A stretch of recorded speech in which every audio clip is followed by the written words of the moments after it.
شام میں خانہ جنگی کے نتیجے میں 5 لاکھ اموات، ملک کی نصف آبادی اپنے گھر بار چھوڑ کر جا چکی ہے اور تقریباً 60 لاکھ شامی باشندے بیرونی ملکوں میں پناہ لیے ہوئے ہیں۔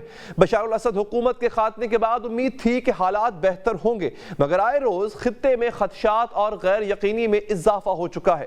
تحریر الشام کے کنٹرول کے بعد 11 لاکھ سے زائد افراد بے گھر ہو چکے ہیں۔ ایران کی خطے پر گرفت ڈھیلی پڑنے سے اسرائیل کا شکنجہ سخت سے سخت ترین ہوتا جا رہا ہے۔ نیتن یاہو غزہ سے شمالی شام تک گریٹر اسرائیل منصوبے پر گامزن ہے۔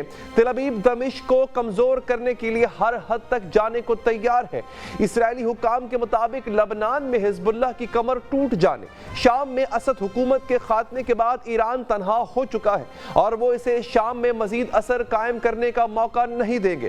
اس لیے اسرائیل کی جانب سے شام پر حملے جاری ہیں، جس میں شامی فوجی اہداف کو نشانہ بنایا گیا ہے۔ اسرائیلی جنگی طیاروں نے شام میں 1800 ہتھیاروں کے ذریعے 500 حملوں میں اہداف کو نشانہ بنایا، جن میں ہوائی اڈے، بندرگاہیں، فضائی دفاعی اور میزائل مقامات، فوجی صنعت کی تنصیبات اور گودام شامل تھے۔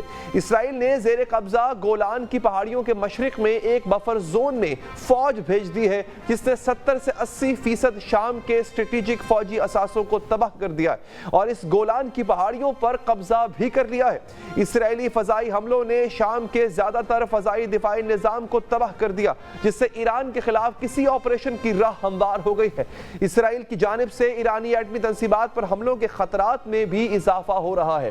اسرائیلی اخبار ٹائمز آف اسرائیل نے فوجی حکام کے حوالے سے دعویٰ کیا ہے کہ اسرائیلی فضائیہ ایرانی جوہری تنصیبات پر بڑے حملوں کی تیاریوں میں مصروف ہے۔ اخبار کے مطابق اسرائیل کو خدشہ ہے کہ شام میں اسد حکومت کے اچانک خاتمے نے خطے میں تہران کی پوزیشن کو کمزور کر دیا، جس کی وجہ سے ایران اپنے ایٹمی پروگرام کو تیز کر سکتا ہے۔ ایران کی جانب سے 1 اکتوبر کو میزائل حملے کے بعد اسرائیل نے ایرانی جوہری مقامات پر حملوں پر غور کیا تھا، لیکن ان منصوبوں کو عملی جامہ نہیں پہنایا۔ اسرائیل کے مطابق لبنان اور شام میں ناکامی ایران کو اپنا جوہری پروگرام تیز کرنے پر مجبور کر سکتی ہے اور اسرائیل کے لیے ایک پیشگی حملے کا موقع پیدا کر سکتی ہے۔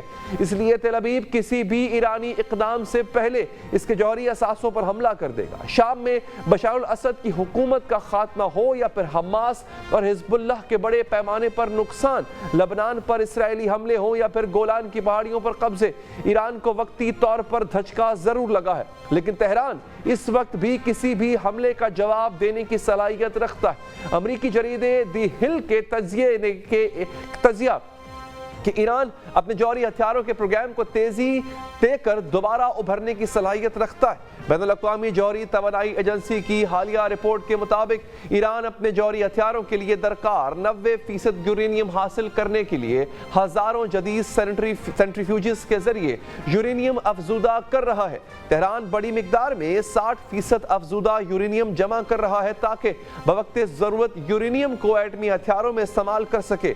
دی ہل نے دفاعی تجزیہ کاروں کے حوالے سے رپورٹ کیا ہے کہ ایران اسرائیل کو مصروف رکھنے کے لیے حوثی باغیوں کے ذریعے بحیرہ احمر کو استعمال کر سکتا ہے۔ اس دوران کسی بھی ممکنہ حملے کے خدشے سے نمٹنے کی تیاریاں کی جائیں گی اور ایران کو جواب اسرائیل کے لیے حیرت انگیز اور حیران کن ہو سکتا ہے۔